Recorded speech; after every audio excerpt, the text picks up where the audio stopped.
Everybody, and wherever you are, today is another lecture of the introductory lectures for youth engagement.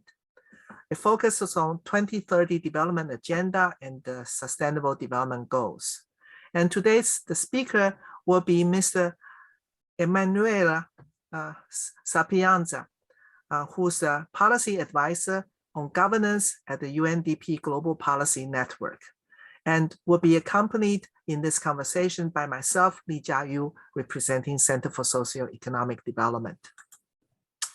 A few background on Emanuela's personal experience. He's presently based in Panama, and prior to joining the hub in Panama,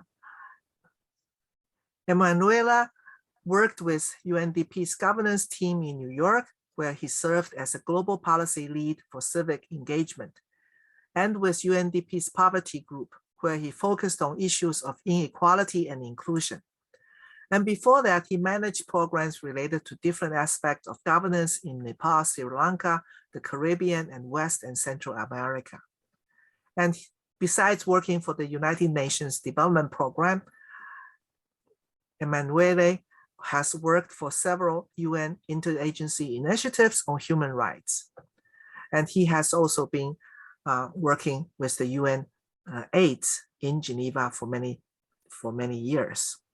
He's a graduate of Bocconi University in Milan, and also holds a Master of Science in Development Management from the Center for Complexity and Change of the Open University in UK. His major interests are the evolving nature of citizen participation and the political economy of inequality. We could not think of any other person better than Emanuela to discuss SDG 16 with us. Before going into the subject matter, we will also use the moment to say a few words about United Nations Development Program through the use of this particular video.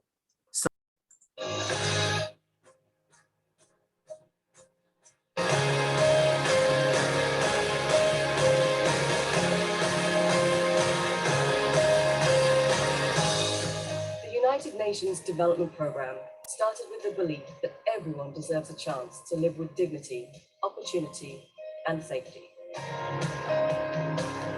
In 1966, we set out to tackle challenges that affect billions of people across the globe, from poverty to clean water, from responsible government to women's empowerment. For 50 years, it's been our mission to eliminate poverty in all its forms.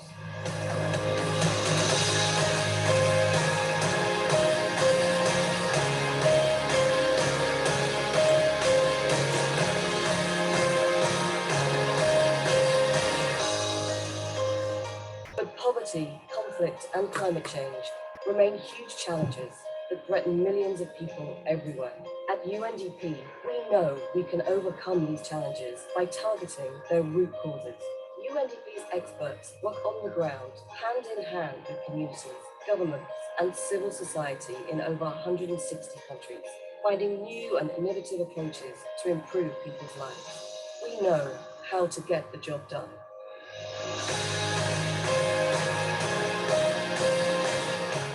Now, for the first time in history, the world has come together with a plan to end extreme poverty and protect the planet from climate change.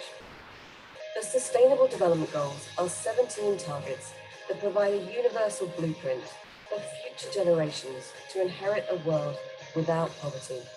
A plan that gives everyone a fair chance.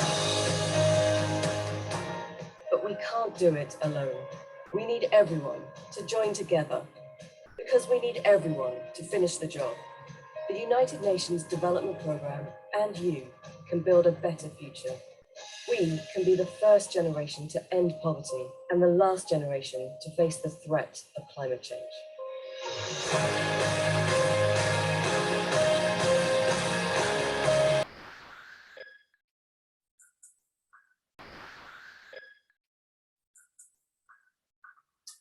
Thank you for introducing us to this great film.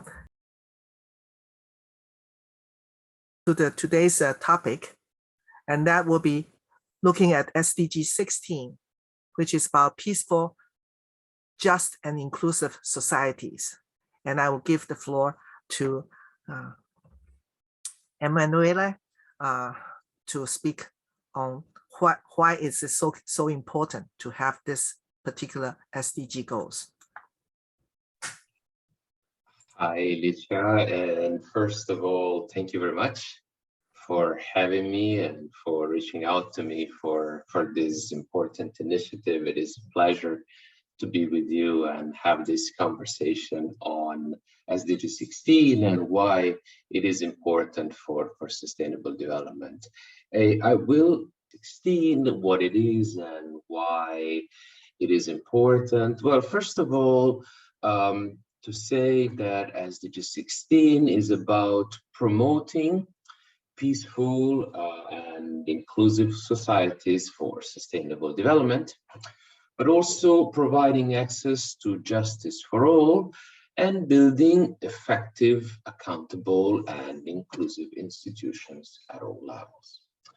SDGs is therefore valuable in itself, but also an enabler of all the other goals. We need strong institutions, we need effective institutions and fair institutions in order to reduce poverty, to respond to climate change, and so on and so forth. So as an example of the ways in which SDG 16 can impact other development goals, not too long ago, UNDP commissioned a systematic literature review, and through this literature review found that some enabling aspects of SDG 16, especially transparency, accountability, participation, and inclusion, have an enabling effect on key aspects of SDG 1 and 10, especially social protection, equality of opportunities, and poverty reduction. The study also found that participation and accountability correspond to an increase in the poverty reduction effects of per capita GDP growth, and also that transparency can impact inequality reduction, mainly via reduced corruption and a more equitable provision of different kinds of public goods. So that's, in a nutshell, a couple of reflections on the importance of SDG 16 for Agenda 2030 overall. So in a way, it is important to consider SDGs 16, not only from a sort of a clean and accountable institutional aspect, but also bring out the financial or the economic impact of such institutions. And I think, some studies in the past looking at how countries actually move from underdeveloped countries into a more advanced or even industrialized countries also sort of support this observation. So in thinking about why this SDG 16 is so important, I wonder whether you can tell us a little bit more about the specific targets and also indicators that will be used to measure progress in this regard. Yes, of course. So SDG 16 is very broad, and that's just a reflection of the fact that institutions and governance systems affect so many spheres of life. So it covers many, many targets. I'll just go over a few of them very briefly. They're here in the slides. As the targets range from reducing all forms of violence to ending abuse, exploitation, trafficking of children, promoting the rule of law, reducing illicit financial and arms flows, reducing corruption, developing effective, accountable, and transparent institutions, promoting inclusive, participatory, and representative decision-making, broadening the participation of developing countries in global governance, providing legal identity for all, ensuring access to information, strengthening international cooperation around issues of violence, terrorism and crime prevention, and promoting the development and enforcement of non-discriminatory laws. So really a broad spectrum of targets and issues, but all very, of course, interrelated and really part of an integrated package that, as mentioned before, really has to do with how governance systems enable sort of fair exchange and fair mediation of different interests, different aspirations in society.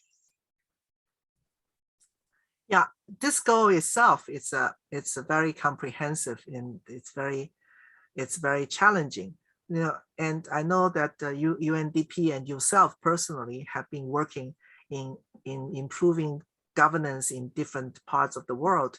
And I wonder, what is the current state of implementation, and how much progress have we been able to make?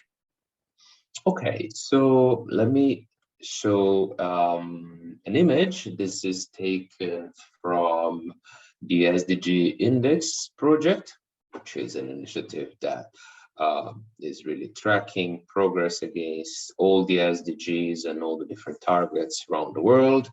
So this is a map that reflects the current state of implementation of SDG 16. And what we see here is not necessarily a very encouraging picture, where the vast majority of countries are colored in red, which corresponds to major challenges still remaining in implementation of SDG 16 and its targets. However, if we switch to trends, what we see is that a majority of countries, I would not necessarily say a vast majority, but a majority of countries are classified as moderately improving. So there is a positive trend. I guess the challenge now for us, for all of us as citizens and as members of the international community, is to see how we can build on this positive tendency, let's call it this way, and really accelerate it so that this ambitious vision of Agenda 2030 can indeed be achieved by 2030, which is really not very far down the road. Of course, as mentioned before, the goal is very broad. It includes a number of targets. So this very kind of initial analysis really would require a much more granular discussion, which we won't be able to have right now, because of course trends in relation to different targets may look very different. Maybe just as an example of the challenges that still remain, these are some figures from the UN Department of Economic and Social Affairs. They remind us that, for instance, there continue to be very significant issues around the trafficking of children and child labor. There continue to be very significant challenges around corruption, developing a national human rights infrastructure around the world, and also that these are data from 2020. For instance, in 2020, the killings of human rights defenders have increased, were reported in 32 countries. Of course, this is a wild underestimation, but even within the constraints of this underestimation, there was a significant increase of 18% from 2019. So still many challenges, still a long way to go to ensure the realization of the goal. But some positive developments as well, some positive signs that we can try to build on. Well, you know, to combine some of these facts and also combined with the trend analysis, it is worrisome. After all, public institutions are there to protect the individual human rights and the citizens' rights in a society. And I just wonder, what are the key challenges that somehow making the progress of this important SDG goal not progressing as much as we would like to see? Sure. Well, many different ways to think about this and to look at challenges. So let me just mention a few that I think are especially relevant. The first issues is really capacity, how we think about the capacity of state institutions to perform the complex range of tasks that are expected of them in our very complex societies. And there are different aspects to the issue of capacity. Of course, some of it has to do with know-how and the processes and the design of processes and so on and so forth. But a lot of it has to do with the financial resources underpinning the functioning of the state. And this in turn has to do with the ability of the state to mobilize revenue through taxation, the impact of terms of trade on national revenue, of course, the issue of corruption, among others. Another aspect is that in order to achieve SDG 16, we need responsive and accountable institutions. But in order to promote responsiveness and accountability, we need to ensure that the conditions are in place for what we call sometimes, or what we refer to more and more as active and informed citizenship, right? Mm-hmm. So we need strong participation, we need access to quality information. And what we see around the world is that spaces of civic engagement are shrinking for a number of reasons. And also that the information basis, if you want, of the public sphere is deteriorating, again, for a number of reasons, which have to do, among others, with the crisis of news media, the manifold increase of opportunities for misinformation, the hardening of echo chambers and fragmentation of information ecosystems, and so on and so forth. And then finally, maybe just to mention the challenge of international cooperation around SDG 16. On the one hand, democracy is actually, and there is a lot of evidence that supports this, is a wildly popular concept. If you look at the results of the World Value Survey, a vast and overwhelming majority of people around the world considers it very important to live in a country that is governed democratically. At the same time, however, this term and concept of democracy has become very loaded in international affairs, and of course, politically sensitive in many ways, and that represents a challenge for cooperation on some aspects, at least, of SDG 16, and obviously as such a significant barrier to progress. Wow. You really sort of highlighted the challenge of, in terms of how a state can run its own business in such a way that actually stimulate development, or also sustainable development in terms of economy, in terms of environment and social. I could see why the progress is not as expected, especially thinking of poor countries or countries in constantly internal conflict, or actually caught up in the war. But with that said, I would like to sort of to invite you to give us a more positive note in terms of a good example that has been able to sort of overcome some of the challenges and actually bring some progress, especially when young people are concerned. what can they do? How can they make a difference? Sure. Well, because the goal is so broad and there are so many aspects to this and across all countries, so many inspiring, groundbreaking, very, very impactful experiences of engagement, very often on the part of young people. I just won't be able to do justice of the richness of experiences. But perhaps one thing that I'd like to flag is an initiative that has been that was started by the Secretary General's envoy on youth, which is the Young Leaders for Sustainable Development Goals. So every 2 years, 17 young change makers are recognized for their leadership and contribution to a more sustainable world.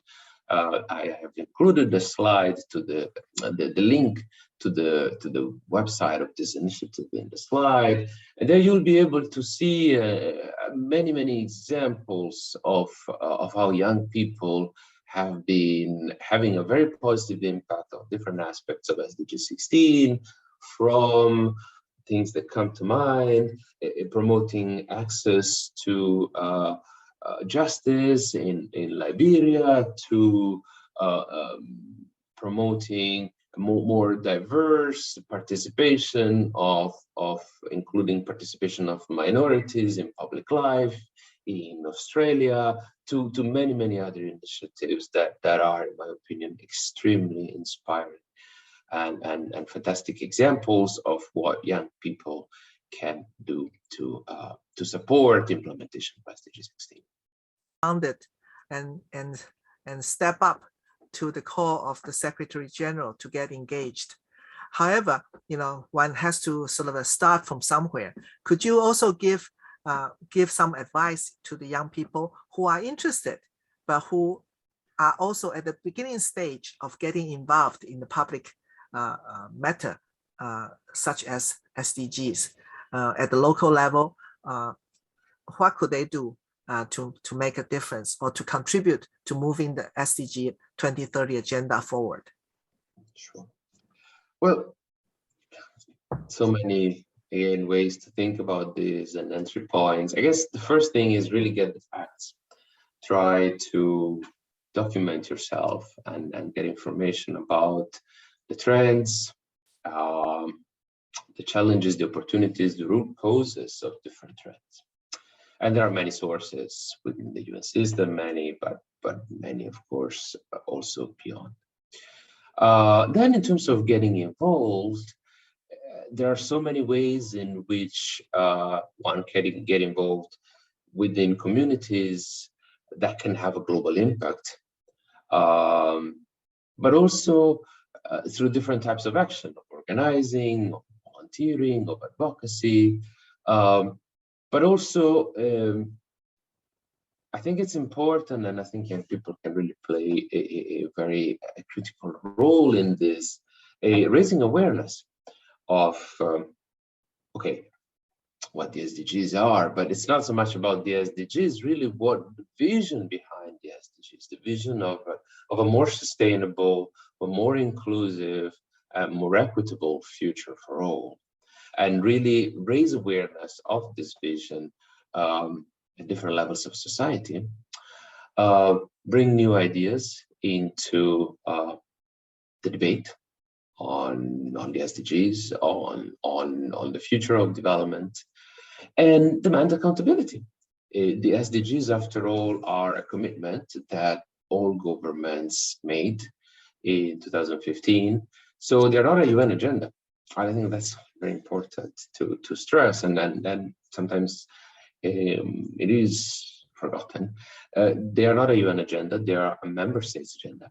Countries came together and said, okay, we're going to do this because we think it's important, we think it's valuable, and we think it's actually not just important, it's extremely needed.